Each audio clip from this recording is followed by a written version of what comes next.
Oh, magmumura mo ako. Tama na. Ikaw sir, hindi ka nakakaintindi ng arroz namin dito. Sir, tinawagan mo lang, ano nagagalit ka? Pwede ko naman siya kontakin eh, kung mali Kaya yung nga address nagtanong niya. sa kung ba't daw sa tatawag. Kaya nga, tinanong ko nga, di ba? Tinanong ko rin, sir. Sabi ko, sir, Wala naman ako tawag sinabi kayo. na tawagan mo. Kaya nga, tinanong ko rin, kung mali yung address niya. Eh ba't nagtanong na? Tinanong ko lang din siya. Ano sinabi mo sa kanya? Ano sinabi mo sa kanya? Sir, tawag daw kayo sa, sa guide. Oo.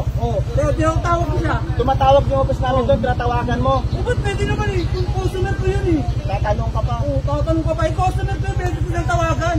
Parang customer ko yun. Hindi mo ikaw kang matapang Ay, kaputang, ano mo dahil eh? Ano mo, ba't tuloy mura mo? Ano na ka? Hindi ka makalabas dito namin ah. Ano ka, basabi mo ang mura mo? Yapang mo Uwi na lang. Matapang ka? Labas! Kung matapang ka, labas mo tapang mo. Labas mo! Ano mo? Ano? Sorry, kala mo rin. Paano matapang ka, di ba?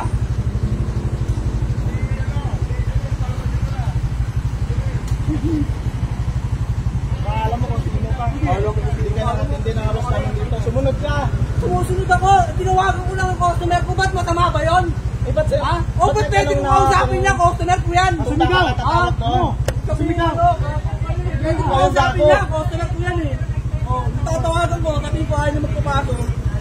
Pwede ko tawagan to. Customer ko to. Kana.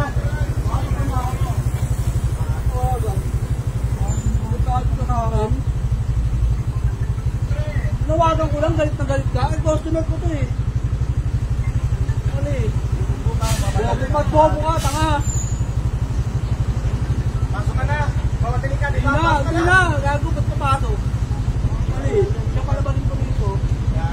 Gago ka rin. Hindi na mo.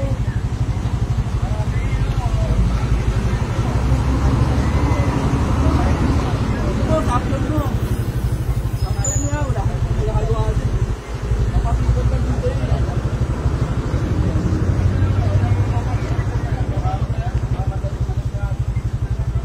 Magalit ako nagmamadali. Confirm ko lang.